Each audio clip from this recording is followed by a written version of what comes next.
Hello everyone, রাজন্যাস লাইফস্টাইলে তোমাদের সবাইকে ওয়েলকাম আর অনেক অনেক ভালোবাসা। আর এখন কিন্তু ঘড়িতে বাজে সকাল 8টা।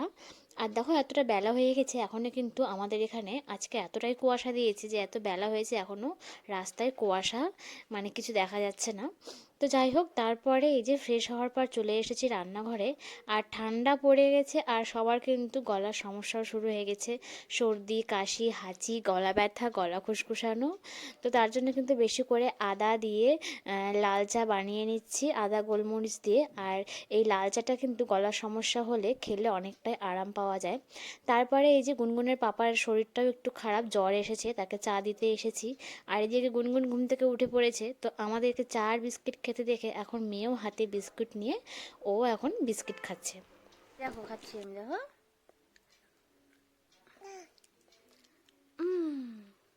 খাও। গুনগুন বিস্কুট খাচ্ছে। হাম। ভালো। হুম। ভালো। খাও খাও খাও। এই যে। হুম।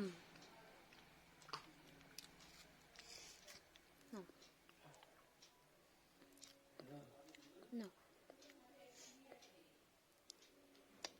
হুম। তুমি খাও। তুমি খাও। কই তোমার বিস্কুট কই? কই? এই যে। নাও। খাও।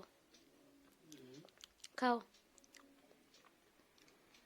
কেমন করে খাই দেখি? হুম। আরে শোনাবো আমার ছোটখাটো ইস্যু। খাও আরে বাবা, খাও। আমাদের সোনা প্যানি গেল মালকে দেখি না কি হচ্ছে। ভালো। ফিলে ভালো খেতে। জ্বর সর্দি মাথা ব্যথা। দাও, আমাকে দাও। আমাকে দাও, আমি খাবো।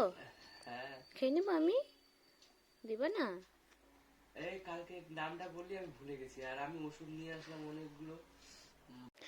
তো ওইদিকে তো চার বিস্কুট খাওয়া হয়ে গেল, এখন মেয়ের আবদার। মেয়ে কান্না করছে, এখন মেয়েকে নিয়ে বাইরে বেরোতে হবে, হাত দিয়ে দেখিয়ে দিচ্ছে যে ওই দিকে যাবে ওই দিকে যাবে। তো যাই হোক, মেয়েকে একটু ঘুরিয়ে নিয়ে আসলাম। আর তারপর এই যে রান্নাঘরে এসেছি মেয়ের জন্য সকালের খাবারটা বানাতে। তো আজকে আমি বানাচ্ছি সুজি। আর আমি আগের দিন ড্রাই ফ্রুটসের প্রোটিন পাউডার বানিয়েছি। তো সেটা আজকে আমি এই সুজিতে অ্যাড করব। তো কীভাবে বানাচ্ছি চলো দেখে নিই। ফার্স্টে কিন্তু সুজিটাকে ড্রাই রোস্ট করে নিলাম। তারপরে কিন্তু বেশি করে জল দিয়ে দিচ্ছি সুজিটাকে সেদ্ধ করার জন্য। তো যখন দেখব সুজির জলটা ফুটে উঠেছে তখন কিন্তু আমরা সেই ড্রাই ফ্রুটসের প্রোটিন পাউডারটা পরিমাণ মতো দিয়ে দিব। তো আমি এখানে 2 চামচ পরিমাণ দিয়ে দিলাম, খুব বেশি দেওয়া দরকার নেই, 2 চামচ দিলেই হয়ে যাবে। আর এটা কিন্তু খুব ভালো ওয়েট গেইন করে। তো আমার বেবির কিন্তু একদম ওয়েট নেই, তার জন্য আমি এটা বানিয়েছি, দেখি খাইয়ে কি হচ্ছে। তো তোমাদের যাদের বেবির একদম ওয়েট নেই হালকা, তোমরা কিন্তু এই ড্রাই ফ্রুটসের প্রোটিন পাউডারটা বানিয়ে নিতে পারো। তারপরে কিন্তু দেখো প্রোটিন পাউডারটা দেওয়ার পর একটু নেড়ে চেড়ে নিয়ে নামানোর আগ দিয়ে একটু তাল মিষ্টি দিয়েছি মিষ্টির জন্য। তো তারপরে কিন্তু নেড়ে চেড়ে নামিয়ে নিলেই কিন্তু রেডি হয়ে যাবে এটা। তো দেখো এটা কিন্তু খুব সুন্দর রেডি হয়ে গেছে। আর এটা কিন্তু মানে প্রোটিন পাউডারটা দেওয়ার কারণে এটা কিন্তু খেতেও ভীষণ টেস্টি হয়। তো আমার কাছে দুধ ছিল না যেহেতু, তার জন্য জল দিয়েছি, তোমরা কিন্তু দুধ থাকলে দুধ দিয়েও এটা করতে পারো। তো দেখো এটা আমি এখন গুনগুনকে খাওয়াচ্ছি, আরও কিন্তু খুব সুন্দর সুজিটা খেয়েছে। হয়তো একটু খেতে অন্যরকম স্বাদ মনে হচ্ছিল, কারণ অন্যভাবে তো সুজি বানায়, এটা যেহেতু অ্যাড করা থাকে না। আর এটা যেহেতু নতুন অ্যাড করেছি, ওর বোধহয় খেতেও একটু ভালো লাগছিলো, তার জন্য কিন্তু এটাকে কিন্তু ও খুব ভালো খেয়েছে, দেখো কতটা সুন্দর করে খেয়ে নিয়েছে। তো তোমাদের যাদের বেবিদের ওয়েট কম, তোমরা কিন্তু এই প্রোটিন পাউডারটা বানিয়ে নিতে পারো। এই রেসিপি কিন্তু আমার শর্টে দেওয়া আছে, দেখে নিও। আমি অন্য কোনো সময় বড় ভিডিওতে দিয়ে দিব। তো তারপর চলে আসলাম ওর জন্য দুপুরের খাবার বানাতে। নিয়েছি পালং শাক, গাজর, আলু, আর এদিকে নিয়েছি ডালিয়া আর একটু মুসুর ডাল, সব ভালো করে ধুয়ে নিয়ে এখন ওর জন্য আমি বানিয়ে নেব ডালিয়াটা। তো বাচ্চাদের জন্য কিন্তু পালং শাক খুবই ভালো, পালং শাকে প্রচুর আয়রন রয়েছে।